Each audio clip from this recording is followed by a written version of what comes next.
हमारे साथ इस वक्त दिल्ली बीजेपी के पूर्व अध्यक्ष और सांसद मनोज तिवारी जी जुड़ चुके हैं, जिनसे मैं सीधा सवाल ले लेती हूं। मनोज जी, ये टोपी ट्रांसफर का कार्यक्रम कब तक चलेगा? दिल्ली में एक व्यक्ति की मौत हो जाती है और बीजेपी आम आदमी पार्टी यही खेल खेलती है आपस में। चित्रा जी, इसमें टोपी ट्रांसफर जैसी कोई बात ही नहीं है। दिल्ली सरकार पता नहीं क्यों इतने बड़े मुद्दे पे अपनी जिम्मेदारी से भाग रही है। मिंटो ब्रिज के नीचे ये जो दृश्य दिख रहा है या आज जो घटना घटी है, ये पिछले 10-12 साल से होती है और ये लगातार हर साल इस विभत्स दृश्य को हम देखते हैं। इस बार एक ऑटो ड्राइवर उसमें फंस के अपनी जान गंवा चुका है। ये बहुत ही दुखद है, लेकिन हमारे समझ से ये बात नहीं आ रही है। पीडब्ल्यूडी की सड़क है, पीडब्ल्यूडी का ब्रिज है, ड्रेन है पीडब्ल्यूडी का। इस अंतर को किसी को घालमेल नहीं करना है। हो सकता है कहीं एमसीडी का कोई नाला हो जिसमें अभी सफाई न हुई हो। अगर हमारे ध्यान में आए तो निश्चित रूप से हम उस पर वहाँ के अधिकारियों को भी दोषी ठहराएंगे, लेकिन इस केस में कहीं भी एमसीडी से लेना देना नहीं है, क्योंकि इस दिल्ली को समझने के लिए थोड़ा सा जानना पड़ेगा। छोटे नाले एमसीडी के पास हैं, बड़े नाले या तो पीडब्ल्यूडी के हैं या फिर फ्लड डिपार्टमेंट के हैं। पीडब्ल्यूडी फ्लड डिपार्टमेंट जब बड़े नालों को साफ नहीं करेगी तो कई बार छोटे नाले बड़े तकलीफदेह होते हैं। लेकिन ये घटना, अब तो इस पे हम आप जितनी भी बहस कर लें, हमारे जितने लोग यहाँ बैठे हैं वो अपने अपने ढंग से अपनी बात कहेंगे ही, लेकिन आज शपथ होनी चाहिए कि अगले साल ये दृश्य ना दिखे। आज तो 20 दिन हम लड़ाई करेंगे, फिर भी हम दिल्ली के इस भयावह दृश्य को नहीं रोक पाएंगे, क्योंकि इसके लिए कम से कम साल भर पहले जागना पड़ेगा। ये बारिश का समय जैसे होता है, हमने तो ये भी पूछा अरविंद केजरीवाल जी से कि क्या पिछले 6 महीना में फ्लड से, पीडब्ल्यूडी से कोई ऐसी मीटिंग हुई जो मानसून के पहले की है? नहीं हुई है। और 3 घंटे की बारिश में ये हाल, तो अभी 2-3 महीने बारिश में कैसे बचाना है दिल्ली को, इसकी चिंता कर ले।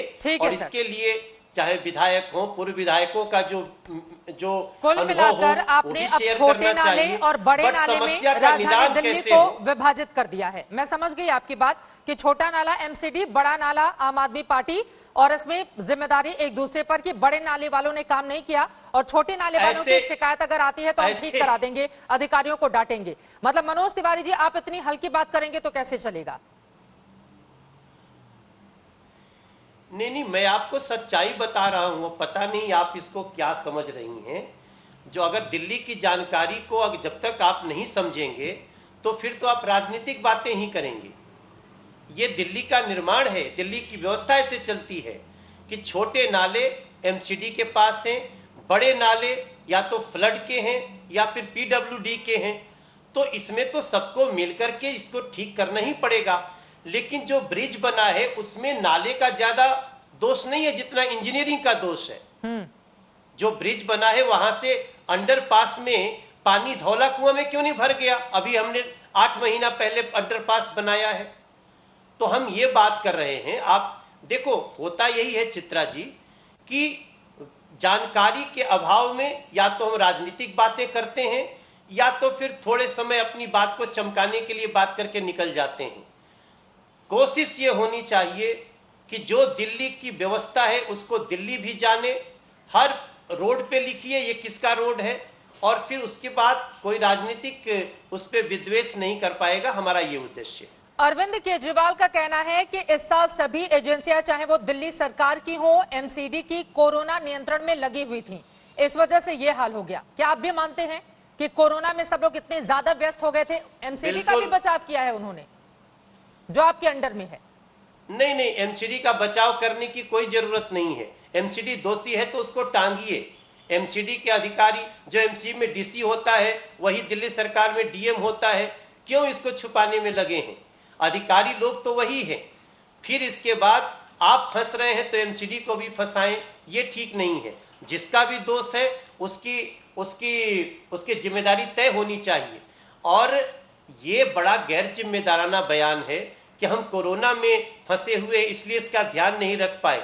70,000 करोड़ का बजट से चलने वाला दिल्ली, उसका हर डिपार्टमेंट अलग है, हर अधिकारी अलग है, हर कर्मचारी अलग है, वो अपना काम करना चाहिए। 17 एजेंसियां लगी हुई हैं दिल्ली में। ये जो सिस्टम है ना मनोज तिवारी जी, इसको ठीक करने में 17 अलग अलग एजेंसियां काम कर रही हैं, यानी कितने सारे हाथ होंगे। उसके बावजूद अगर स्थिति ऐसी है तो अपने आप में बेहद शर्मनाक है। मैं 2003 की तस्वीरें मैं चाहूंगी कि स्क्रीन पर लाई जाए। 2003 में मिंटो रोड का क्या हाल था और आज जब हम 2020 में बैठे हुए हैं, ये देखिए 2003 की तस्वीरें आपको दिखा रहे हैं। साल 2003 की ये तस्वीरें भी अपने आप में बता रही हैं कि कुछ नहीं बदला है राजधानी दिल्ली में। सरकारें आती रहीं, सरकारें जाती रहीं। पहले बीजेपी भी आई थी, उसके बाद कांग्रेस का लगातार शासन था, शीला दीक्षित सरकार का, फिर अरविंद केजरीवाल लगातार मुख्यमंत्री। लेकिन राजधानी दिल्ली की बेबसी, बदहाली की तस्वीरें आप इसके जरिए समझ सकते हैं। इसके अलावा आपको यह भी बताते चलें कि राजधानी दिल्ली में ड्रेनेज मास्टर प्लान 1976 में दिल्ली में लाया गया था।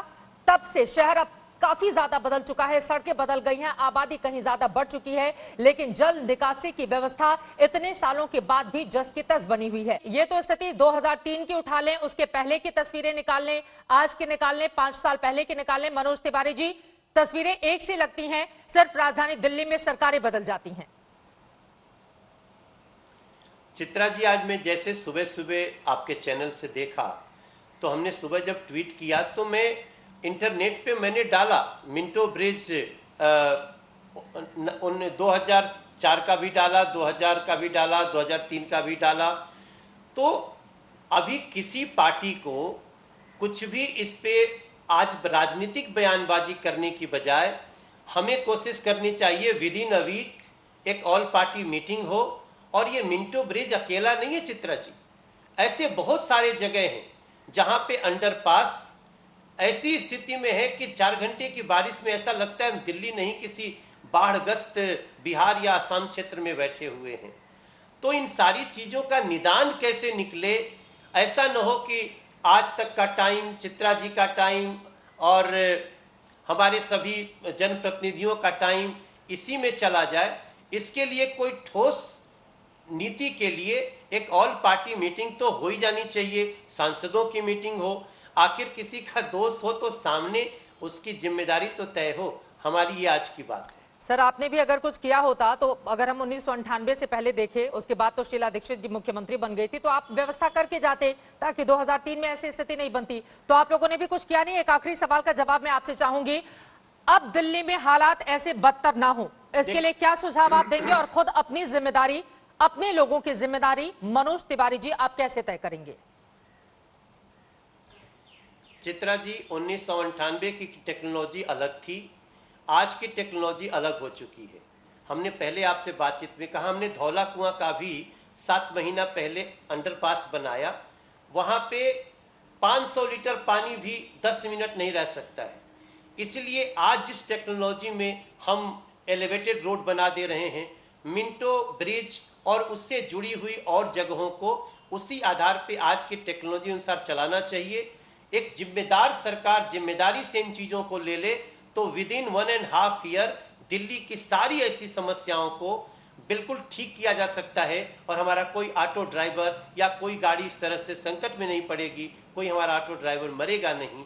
इसके लिए अब हम तो आज यही कह सकते हैं, क्योंकि 22 साल से बीजेपी तो है नहीं दिल्ली सरकार में, तो जो लोग 22 साल से रहे हैं, वो 22 साल में पिछले 10 साल की टेक्नोलॉजी तो यूज की जा सकती थी। उसका हमें दुख है, बट देखते हैं इसमें क्या रास्ता निकल सकता है। हम उस पर जरूर सबके साथ मिलकर के हमारी जो भूमिका है उसको हम आगे बढ़ाएंगे। उम्मीद भी हम यही करते हैं कि कम से कम एक दूसरे पर न ठीकरा फोड़ा जाएगा, न राजनीति की जाएगी, क्योंकि दिल्ली वालों के हित का ये सवाल है और इस वजह से आपस में मिलजुल कर सारी सरकारें काम करें ताकि एक बेहतर रास्ता निकल पाए। बहुत शुक्रिया मनोज तिवारी जी।